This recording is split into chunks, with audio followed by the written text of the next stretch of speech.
using a technique which no hacker has ever used before or since.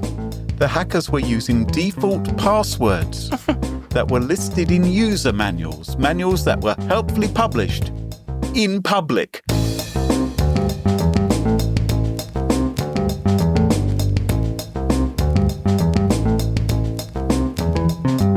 Smashing Security, episode 445, the hack that brought back the zombie apocalypse, with Graham Cluley and special guest Dan Raywood. Hello, and welcome to Smashing Security, episode 445. My name's Graham Cluley. And I'm Dan Raywood. Dan, welcome back to the show. After many, many years, you have joined us once again. Good to have you here. Yeah, it's good to be back. 7 years since I did my last appearance. So, is it really? I look forward to coming back. Yeah, 2018 it was. This sort of time, I think Halloween-ish, October 2018. It's funny how I think of you come Halloween, isn't it? Almost a month on now, and I'm actually probably the ghost of Christmas past. I don't know. Okay, well, let's not leave it another 7 years, certainly. But for those people who don't know you, how can you describe what you are, why you're here, what you get up to? Well, in a couple of months, January the 8th, it'll be 25 years since I had my first ever professional journalism job. So, oh my goodness. I've been a private party. It wasn't until 2008 I got into writing about cyber. So I've been doing cyber now for about 17 years. I worked for a bunch of magazines, including SC Magazine, Info Security, Dark Reading. I've been an analyst, been a marketer. Now I work mainly for a great company called Bora, who do content creation and all sorts of some really, really great clients. I'm also a bit of a freelance hired gun on the side, do some speaking, do some moderating, and occasionally I do podcast appearances, which are really nice. Ah, well, it's fantastic to have you here today. Before we kick off, let's thank this week's wonderful sponsors, Vanta, Action One, and Horizon 3 AI. We'll be hearing more about them later on in the podcast. This week on Smashing Security, we won't be talking about how fake adult websites are pushing a hyper-realistic but fake Windows Update pop-up to install malware. You'll hear no discussion of how a Japanese court has found Cloudflare liable for ignoring takedown requests and aiding and protecting a Manga Piracy site. And we won't even mention how a former romantic partner of ex-Google chairman Eric Schmidt has accused him of hacking her email and PC to spy on her and steal business secrets. So Dan, what are you going to be talking about this week? Well, I'm going to be looking at how CrowdStrike, that noted security vendor, took action against a significant threat. And I'm going to be speaking about how America's airwaves are under attack. All this and much more coming up on this episode of Smashing Security.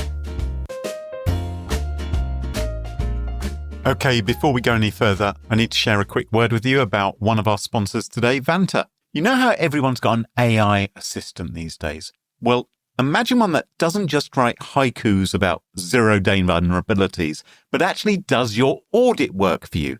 That is Vanta. It connects to all of your tools, gathers evidence, tracks compliance, and quietly helps you prove that, yes, you do take security seriously. Vanta automates all of that. It pulls everything together, it keeps an eye on your systems, and basically makes sure you're ready for an audit at any time, which means no last-minute panic for screenshots and policies. It also plugs into the tools you're already using and flags up issues before they become a right old mess. So if that sounds like something that might save you from a few sleepless nights, check out vanta.com/smashing. And if you use that link, you'll get $1,000 off. So don't forget, vanta.com/smashing. And thanks to Vanta for sponsoring this week's episode. On with the show. Now, Dan, what were you doing in 2013? Do you remember?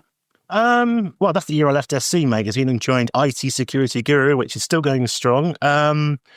My friend Andy got married because I remember being at the wedding. Okay. You don't know him, do you? No. Yeah, Andy and Helen made a great wedding. A scout camp in Mill Hill.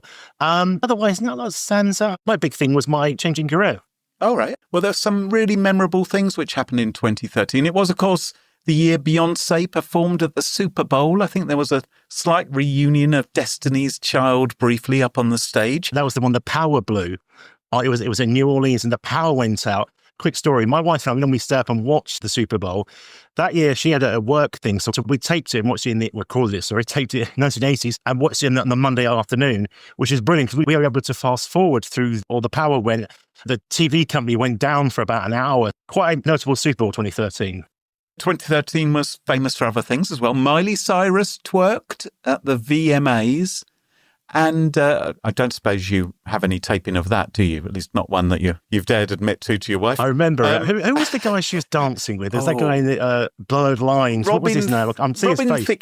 Thicke. Thick, yes. The Robin Thicke, yes. I remember them. And everyone was obsessed with Flappy Bird, weren't they? Wonderful game, Flappy Bird. It's one of the best. But what you may have missed was the zombie uprising, Dan. Because there was an uprising of zombies. On February the 11th, 2013, fans of the Steve Wilkos syndicated TV show in Montana, you may know Steve, he was Steve the security guard on the Jerry Springer show. He was popular for breaking up fistfights between cousins and generally being muscly and bald and big and bit of a bruiser. It was his show that people were watching when this happened.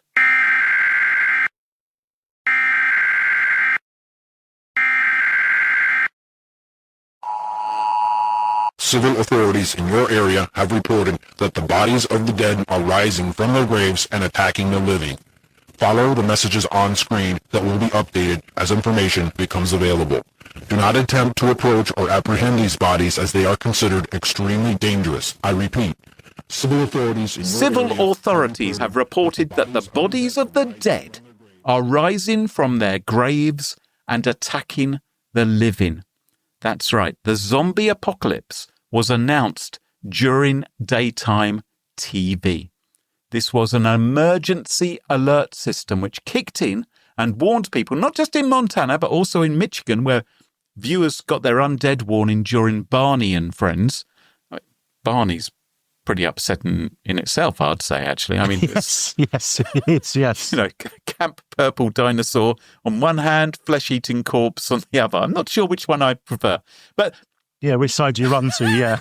Now, the thing is this, Dan, it wasn't true. I hate to burst your bubble right now. There wasn't actually a zombie uprising, and this may shock you, but hackers had actually gained access to the broadcasting system. And the broadcasters, it turned out, in a technique which no hacker has ever used before or since, the hackers were using default passwords that were listed in user manuals that were helpfully published in public. So anyone could find out what the passwords were and then access these systems and mess with a TV broadcast. It's bonkers, isn't it, that this sort of thing happens? It is.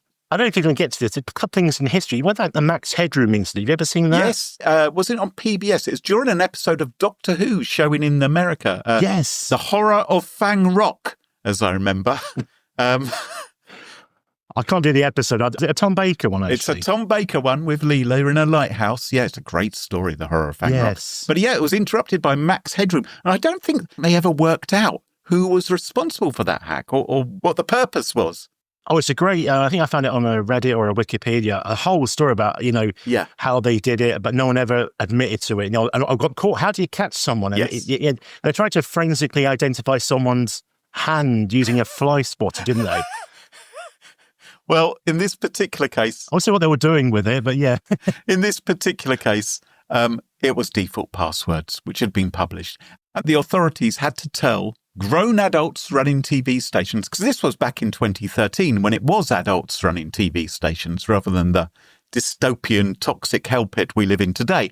They had to tell them to change their passwords.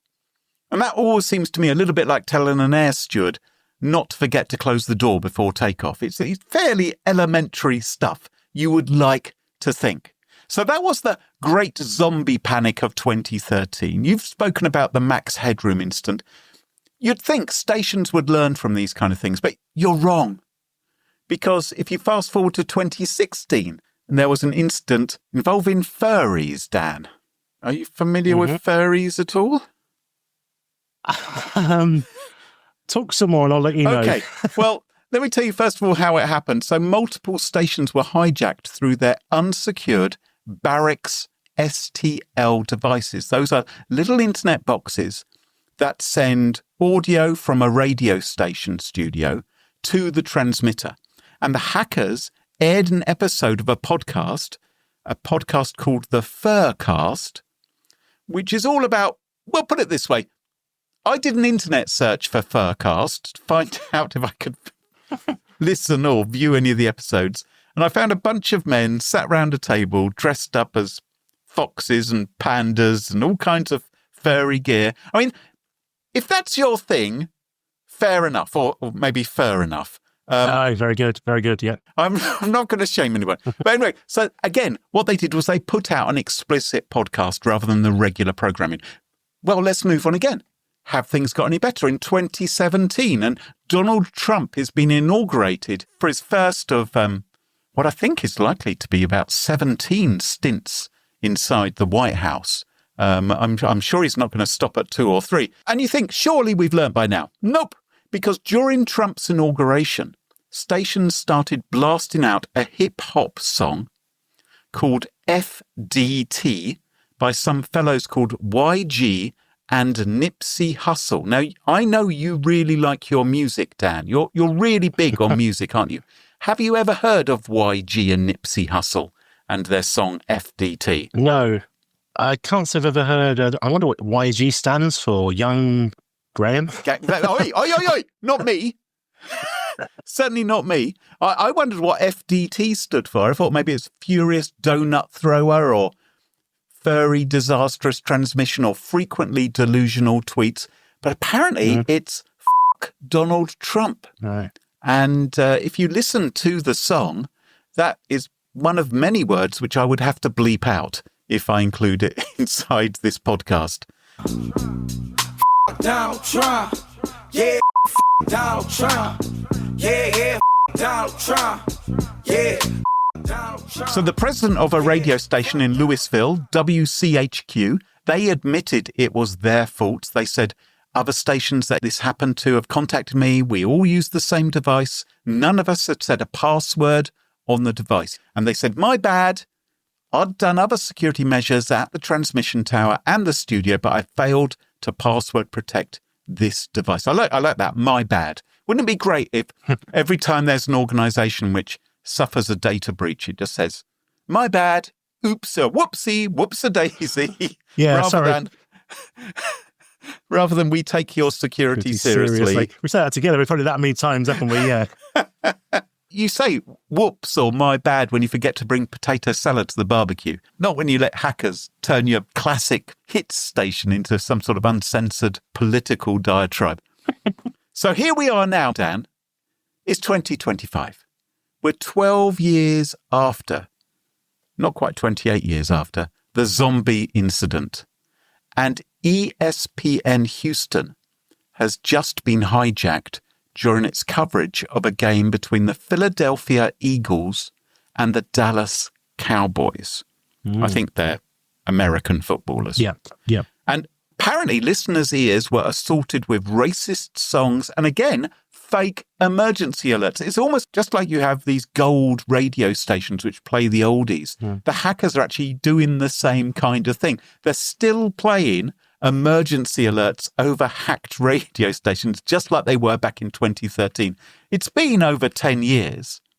And radio stations and TV stations still being hacked due to their IP addresses being included on the Shodan database. Shodan, for those who don't know, is basically Google for hackable devices. Tells you where all devices are which are open to the public and not being configured properly to avoid unauthorized access. So it's really easy for these unsecured devices to be found and to be exploited by the hackers, isn't it? I think also we do see this situation where default passwords aren't changed. It's probably because you think about the IOC stuff. You get some new thing and you're like, oh, does it work? I mean, Christmas is, as we record, literally a month away. People getting some sort of internet-connected toy, Bluetooth-enabled, whatever. And it's like, is your first priority going to be, or is it going to be secure? Now, a kid's toy versus some sort of thing you're going to use in your workplace are very different things. But you think that if it's going to be used for all that time, there'd be some sort of audit. You'd like to think so, wouldn't you? But I guess radio stations. They're probably running on a tight budget. Cybersecurity probably isn't their top thing that they're worried about. Unfortunately, there probably isn't very much budget for that. It's a problem. Yeah. So this happened. And one station, they received a call from a listener because they heard obscene lyrics instead of the religious teachings from Pastor Doug Batchelor. You can imagine how that phone call may have gone. But these aren't really sophisticated hacks. They literally are just checking if you changed the password from like admin to something else. So Barracks, who are the makers of the station-to-transmitter devices, they say that they now have better security on their gizmos. They say they now come with unique passwords already set because broadcasters can't be trusted with the complex task of actually typing in a new password. And there apparently are currently 600 to 650 publicly accessible Barracks devices around the world. Around 300 of them in the USA. Many of them will be these older devices which don't have unique passwords. All of them are waiting for a bored teenager to find them. And you want to visit the Streisand effect of now it's been done by one or two, by the same, but one with the Donald Trump thing, one with this Pastor Batchelor. Right. I guess the question is it going to spur others into action of thinking, are we running this? But you mentioned the budget thing. There was a great piece on John Oliver's show a couple of weeks ago about PBS and funding. And it's like, some of these places are running an absolute shoestring. So yes. Is there actually going to be any sort of priority for essentially what we call cybersecurity versus trying to keep, the lights on essentially? Yeah, absolutely. Keeping the lights on, keeping the transmitter going. It's just about having power, and they're probably struggling to get the advertising and sponsorship to keep their station alive. It's a problem.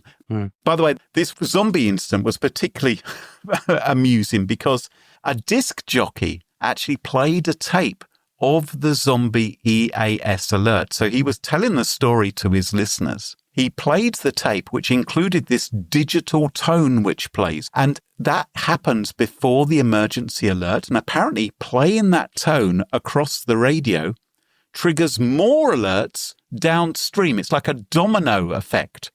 This chaos unfolds. So it's a bit like saying Alexa on a podcast, because those type of devices are going to hear it and then will trigger actions. So machines can't necessarily tell the difference between a real emergency alert and someone playing a recording of a fake emergency alert, which is pretty understandable, I think. Reminds me of Kevin Mitnick whistling down the phone line. Yes. It's sort of a bit like that, isn't it? In this case, all the phone lines belong to him, essentially. So, yeah. So in response to this, the Michigan Association of Broadcasters, they've written up some tutorials on how to lock down systems. But I was speaking to someone the other day and they said to me, frankly, your nephew's Minecraft server is probably more secure than some organisations. They're more likely to have locked it down. I certainly think that's probably the case with these radio stations. So my advice to broadcasters is imagine your broadcasting equipment is a bit like your teenager. You wouldn't leave them unsupervised overnight in the house over the weekend with the drinks cabinet unlocked, because before you know it, your house is going to be overrun full of other teenagers having a house party, general havoc occurring. So treat your professional broadcasting equipment with the same level of concern you'd give stopping your kid from going on a bender. And I think that's advice which we can all probably take into our workplaces and into our homes as well, is really, really concentrate on securing those devices and making it as hard as possible for your accounts and your devices to be accessed by unauthorized users. And we all talk about, crown jewels and critical to your business running and operating. I've been doing a few things recently on operational resilience, as it's now being called. And essentially part of that is understand what you need to keep your business running and secure. We think after the first one was happening, 2013 was it, with Barney the Dinosaur? Yes. Yeah. You think that would spur them into action? I don't really know. Maybe just it's not the priority that we often feel like it should be. I've just had a thought. Do you think it could be Barney the Dinosaur who's responsible for this? He tries to give across a sort of harmless image, but I think behind that face, maybe there's an evil criminal mastermind at work.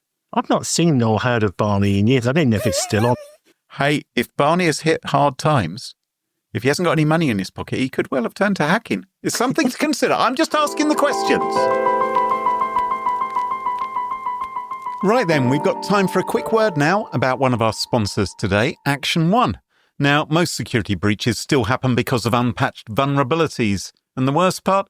Many already have fixes available for them. But patching can be a real pain, right? If staying up at night worrying about the next cyber attack headline sounds familiar, it's time to try Action 1, the patch management platform that just works. You can start updating Windows, Mac and third-party apps in under 5 minutes, and Linux support is coming very soon. The best part? Well, your first 200 endpoints are free, forever, with no functional limits. This isn't a disguised free trial. There's no credit card required, no hidden limits, no tricks. All you have to do is visit smashingsecurity.com/action1 and get started today. So if you're looking to automate patching and save weeks or even months doing it, go to smashingsecurity.com/action1 and sign up for patching that just works. And thanks to Action 1 for supporting the show. Dan, what have you got for us this week? Well, an interesting one around CrowdStrike. Now, we of course remember CrowdStrike from last year. Oh, yes. They had a particularly nasty incident which sort of put most of the world offline for several hours. They pushed out a bad update, didn't they? A bad update. And at the time, I was actually working for SC UK, and it was a fun one. It was a Friday morning. We had no knowledge of what was going on. And I wrote a story based on what I could find on X and Reddit, which aren't the greatest sources, but there wasn't very much information. But yeah, CrowdStrike, I mean, they recovered and they still remain an absolute huge cybersecurity company. Yes. And do some great research. But they haven't really failed to keep out of the headlines. Now, that was a bit of a bad incident, a bit of a one-off. But in the past few days, a report has come out where it confirmed that it fired what they call a suspicious insider in October for allegedly sharing internal information with a hacking collective. Right. But essentially what they are saying is that some hacking group was able to access CrowdStrike by exploiting data and basically was able to share pictures of the computer screen, leading to immediate termination for this employee. So we'll get to insider threats in a bit, but what essentially CrowdStrike is saying is that someone shared information with an outsider, and that outsider then, through various means, was able to then try and access CrowdStrike. And screenshots posted on a public Telegram channel appear to show insider-level access to CrowdStrike systems, including an employee's Okta dashboard. Now, of course, Okta is the single sign-on. Yes. You can use that to get into all sorts of applications. I've used it myself in a previous job. It's really, really handy. The screenshots were shared by the Scattered Lapsus Hunters. Now, not if it being a really silly long one. Remember lolsec? How easy was that to write? Oh, They could write 3 words, I'm reading Joe Tidy's book, and what did they call them? Hack the Planet, HTTP. Hey, that's 3 letters. Why are they Scattered Lapsus Hunters? Seriously. Anyway, but they combined Shiny Hunter, Scatter Spider, and Lapsus with $1. So those 3 groups all kind of came together a little while ago. So they claimed they accessed CrowdStrike, exploiting data from the Gainsight. And that's a CRM platform used by Salesforce, and then presumably it's then used by CrowdStrike as well. And they were able to exploit that data and apparently get in. Now, we don't know how much of that is true, but what I think we're looking at here is a bit like with our friend Joe Tidy, who the other month had the situation where some hackers said to him, if we give you loads of money, give us access to your network. Do you remember that one? Yes, I do. And the hackers obviously hadn't twigged that he was actually their cybercrime correspondent. So maybe he wasn't the best person to approach. Well, also, you're thinking, well, we all love the BBC. You might offer him a free TV license or anything like that. They can give him lots of money. But it's an interesting one again, because this situation shows that if you go for the sort of the weakling, now we don't think of humans as the weakling because that just creates arguments, doesn't it, really? But if you go for someone internally and say, hey, give me information, give me access, and for whatever reason, whether they blackmailing them, whether the money like with Joe's situation. But CrowdStrike said the insider simply shared pictures of the computer screen externally, so it's an external source. That led to immediate termination. Now, you'd probably argue that's probably the right action to take. I'm presuming that the DLP was switched on to max for that particular employee's output, whatever they were trying to send out from their computer. In other words, did they take the screenshots with them on a secure USB, put it in their Google Drive, whatever?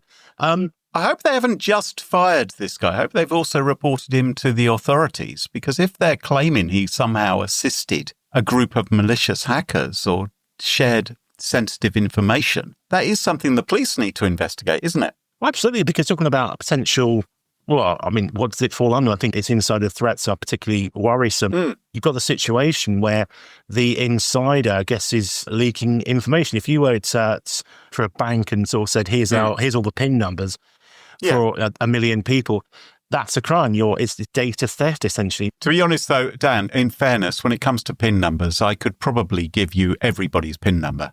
I could give you a list. It starts at 0000 and goes up to 9999. So, it's different, of course, if you have names associated with the PIN numbers. But the numbers themselves, that shouldn't be something which is an arrestable offence, I think. Well, yeah, true. But I feel really bad analogy. I can't think of another one on my top of my head. But yeah, but other situations where someone steals something internally, let's say, if you run off with a laptop, for example, okay, you can brick that. Or if you run off with the coffee machine, good luck getting that up your jumper. But for shared pictures of the computer screen, this was what they got immediately terminated for. Now, CrowdStrike have rejected the claim that actually data was stolen, which the hackers claim they did. But CrowdStrike rejected that claim, saying that systems were never compromised and customers were always protected. Now, as we were saying earlier on, we take security seriously. CrowdStrike, I really hope they do, and I'm sure they do as well. But it's they have handed the case to law enforcement for further investigation. So that's where we're at the moment. It's essentially someone got found out for apparently leaking data. Maybe it's just screenshots of an Okta platform, and as a result, someone got fired and handed over to the police for it. So that's what we know. But I'm not saying it's particularly uncommon, but I think it's probably unreported. Funny how this one got out to Zach and Lorenzo over at TechCrunch, because Gainsight, again, the CRM system that we presume CrowdStrike was using, and the hackers alleged was the source of the breach, did not comment either. They're not going to turn around and go, yeah, we're the weak link. Blame us, blame Gainsight. But what we do know is that Lapsus, Shiny Hunters, or whatever we call them, this collective are known for using social engineering tactics to trick employees into giving access to systems. Now, that's different from bribing, like we saw with Joe and I'm sure others. They're actually trying to get people to give up things, whether it's through, here's an email, here's clips of the Eagles-Cowboys game, or did you read this about the zombie network takeover? I'd probably read that, or the Max Headroom incident. There is a middle ground, though, isn't there? Okay, so you can talk about an outright malicious actor inside your organization. So you've got a rogue employee who maybe has access to sensitive information, can take screenshots, can send them to a hacking gang who he may be working with.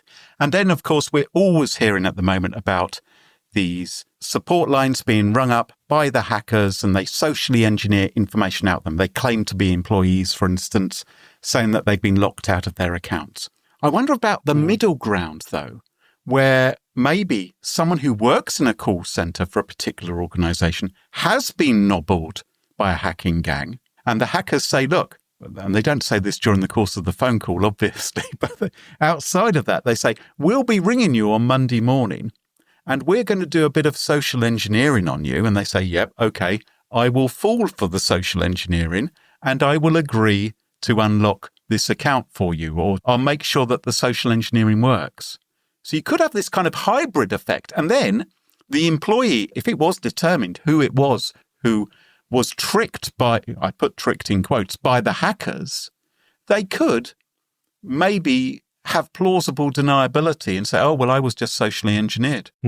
Yeah, there is that middle ground of I've worked for a company with a big call center once upon a time, and these are people with these very intense periods of working. Yes. You've got the situation with people, are they just kind of being caught up because you catch them out and they're not paying attention? You can send it at 10 to 5 on a Friday. Who's going to really be caring at that stage? Send it on something they're interested in. If you really profile the person, what they're interested in, like Doctor Who, for example, or Philadelphia Eagles or something, I probably wouldn't. I'm not really a fan. But it's actually a very, very simple way of doing things. But it takes time up. And if you fail at it, then all that effort goes to waste from the hacker's perspective. But apparently here, who knows, because CrowdStrike and Gainsight both not commented and denied whatever, they're actually the ones coming out saying, almost like we're not to blame, but someone was to blame. I think the insider threat is largely underreported, isn't it? I think a lot of the cybersecurity companies love to talk about external hackers, and maybe their solutions are better at handling that kind of threat rather than the insider threat just as much. The insiders who, of course, you've given your passwords to, you've allowed to access the databases and the sensitive information because they need it to do their job. But of course, there's always the potential that they will leak it or, even if they can't make a copy of it onto a USB drive, they can take a photograph of a screen or just simply memorize a piece of information, which they take home with them and then later exploit in one fashion or another. It's a really significant problem. Yeah, and I found some stats saying that the cost of insider threats in 2025 escalated to 17.4 million. And also organizations experience an average of 13.5 instances every year. That seems quite low to me. It does, yeah. Because that's just over one a month. These various instances, such as clicking on a link, actually, is that an insider threat or is that just an accidental error? Yeah. To malicious intent, such as we saw here, or apparently saw here, going out and actually kind of putting information out there that people are looking for. So if it covers that broad spectrum, I say that the number's probably significantly higher than 13.5. But again, how many of these are actually reported? Do you go to your regulator? Do you say, oh yeah, we had someone do this and, they clicked on a link and we got ransomware? Okay, and did you clean it up? Yeah, we called in whichever consultancy or firm to come and sort it out. Great. Do you need to report that? I don't think you do. It's not like a data breach where you have to go to the ICO and say, this is what we lost. Because if you didn't lose anything, it's a really tricky one to kind of determine. Yep, it really is.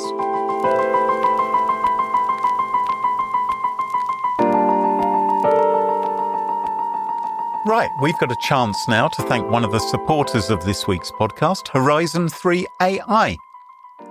You can't defend what you don't see, and that's why Horizon 3 AI created Node Zero to continuously test your network the same way real attackers would, and built to help you prove your defenses work.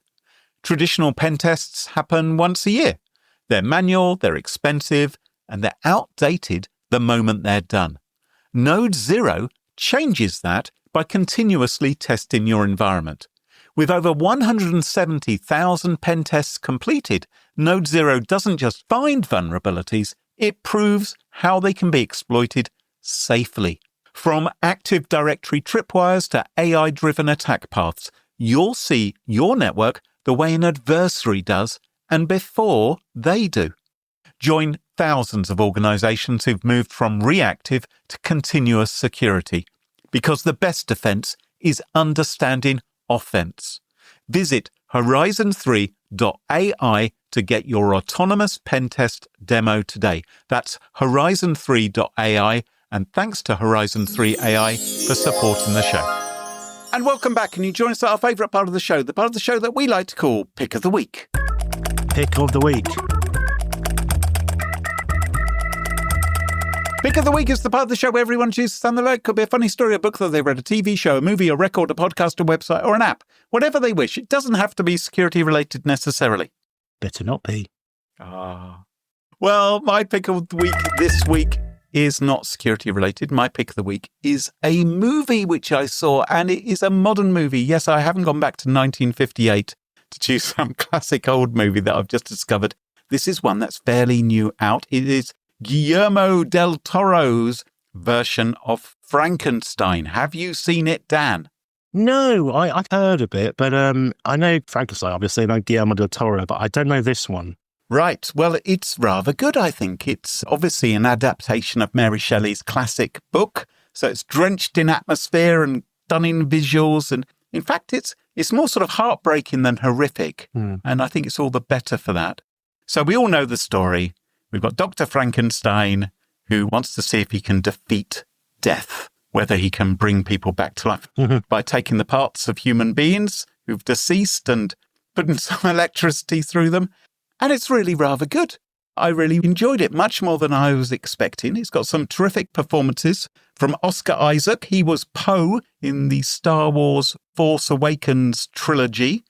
He plays Victor Frankenstein. And Jacob Elordi is the creature itself. And it was briefly at the cinemas and is now available for anyone who subscribes to Netflix. And I thought it was visually stunning. Nice. And really good fun. I saw the one they did in the 70s or late 60s with, it might have been a Zeffirelli or something. The guy who played Romeo in Zeffirelli's Romeo and Juliet was playing Victor Frankenstein. I saw that one. Oh, yes. And I remember one from, God, this is the mid-90s, where Robert De Niro played the monster. God knows how he ended up in there. He must have had a really quiet year. Oh, he was in the Kenneth Branagh version, I think. Well, that's probably why he did it, yeah. What's the 70s one, the one with David McCallum? Oh, I remember that early 70s. There was a TV movie version. Probably that one, yeah. It was like a two-parter, I think. It was on one Christmas, mid-90s. This has aged us, hasn't it? Yeah, yes. Remember the 70s and an actor he can't name in a film he could barely remember. Yeah.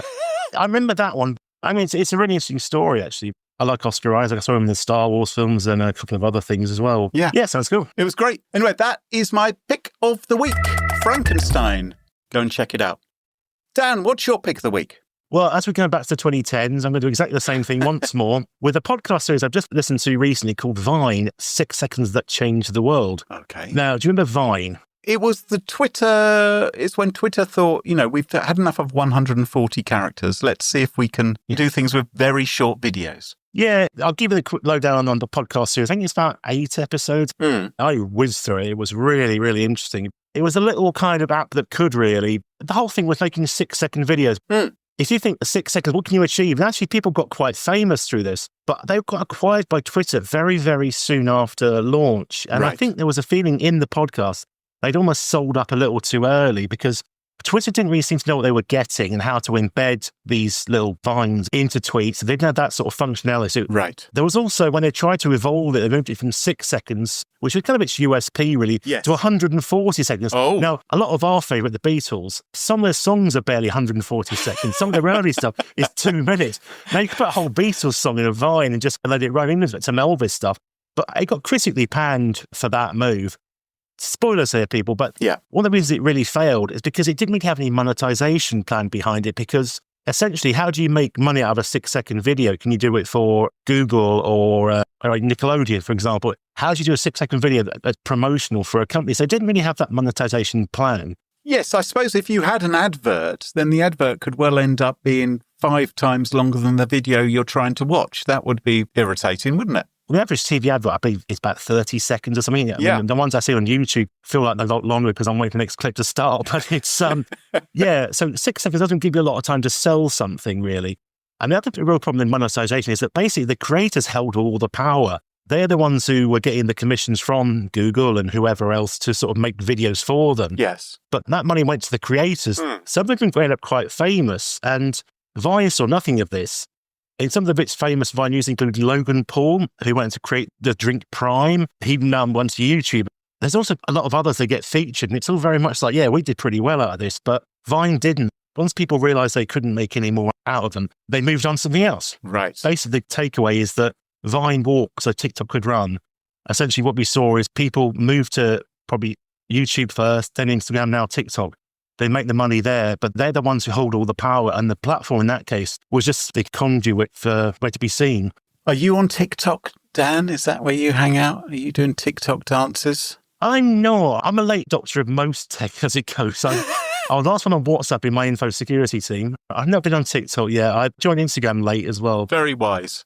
I used to like looking at TikTok when it was a bit more open on the tube. It was quite fun during lockdown with all the sort of the NHS dances and all that sort of thing. Well, it sounds like a great pick of the week. Thank you, Dan. Vine, 6 seconds that changed the world. And that just about wraps up the show for this week. Thank you so much, Dan, for joining us. I really appreciate it. I'm sure lots of our listeners would love to find out what you're up to and follow you online. What's the best way for them to do that? Yeah, so it's my name, Dan Raywood, Raywood. I'm mostly on LinkedIn more of the time, on X, Blue Sky, Mastodon apparently. I don't look very often, but LinkedIn's probably my best one to find me.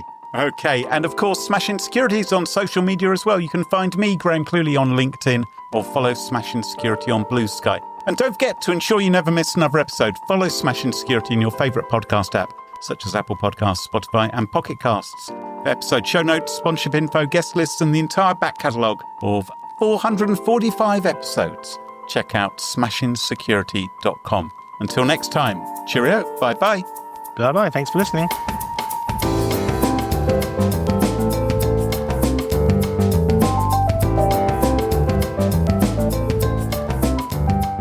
You've been listening to Smashing Security with me, Graham Cluley, and I'm really grateful this week to Dan Raywood for joining us. And also, this episode's sponsors, Vanta, Action 1 and Horizon 3 AI.